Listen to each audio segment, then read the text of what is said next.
Social media వాడే ప్రతి ఒక్కరూ ఇప్పుడు మాట్లాడుకుంటున్న పేరు కుమారి ఆంటీ. స్ట్రీట్ ఫుడ్ వ్యాపారం చేస్తున్న ఆమె సోషల్ మీడియా పుణ్యమా అని సూపర్ ఫేమస్ అయింది. యూట్యూబ్ ఛానల్స్ కుమారి ఆంటీని బాగా ప్రమోట్ చేశాయి. దీంతో ఫుడ్ లవర్స్ పోటెత్తారు. హైదరాబాద్ వాళ్ళే కాదు, ఇతర ప్రాంతాల నుంచి వచ్చి కుమారి ఆంటీ ఫుడ్ టేస్ట్ చేసేవాళ్ళు. సెలబ్రిటీలు కూడా కుమారి ఆంటీ ఫుడ్ తినేందుకు ఆసక్తి చూపిస్తున్నారు. దీంతో ఆ ప్రాంతంలో క్రౌడ్ పెరిగిపోయింది. ట్రాఫిక్ సమస్య వచ్చింది. దీంతో కుమారి ఆంటీపై పోలీసులు కేసు నమోదు చేశారు. ట్రాఫిక్ పోలీసులు రంగంలోకి దిగి రోడ్లపై భోజనం అమ్మడానికి వీల్లేదని తేల్చి చెప్పేశారు. మరో ప్రాంతానికి ఫుడ్ స్టాల్ మార్చాలని డిసైడ్ చేశారు. తనకు వేరే జీవనాధారం లేదని, తన పొట్ట కొడుతున్నారని కుమారి ఆంటీ ఆవేదన వ్యక్తం చేశారు. తనకు న్యాయం చేయాలని కన్నీళ్లు పెట్టుకున్నారు. ఈ వ్యవహారం సీఎం రేవంత్ వరకు వెళ్ళింది. ఆమె మీద పెట్టిన కేసులు వెనక్కి తీసుకోవాలని పోలీసులను ఆదేశించారు.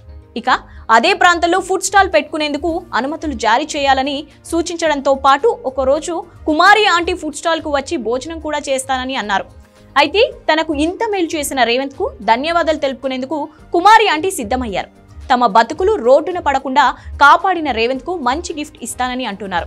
సీఎం స్థాయి వ్యక్తికి కుమారి ఆంటీ ఏం గిఫ్ట్ ఇస్తుందా అని ఎక్కువ ఆలోచించకండి. సీఎం రేవంత్ కు ఇష్టమైన కూర వండి పెట్టి ఆయనకు థ్యాంక్స్ చెప్తానని, అదే తనకి ఇచ్చే గిఫ్ట్ అని కుమారి అంటున్నారు. ఇక అటు సీఎం రేవంత్ నాన్ వెజ్ ప్రియుడు, మటన్ మరింత ఇష్టంగా తింటారు. కుమారి ఆంటీ మటన్ కర్రీ కూడా చాలా ఫేమస్.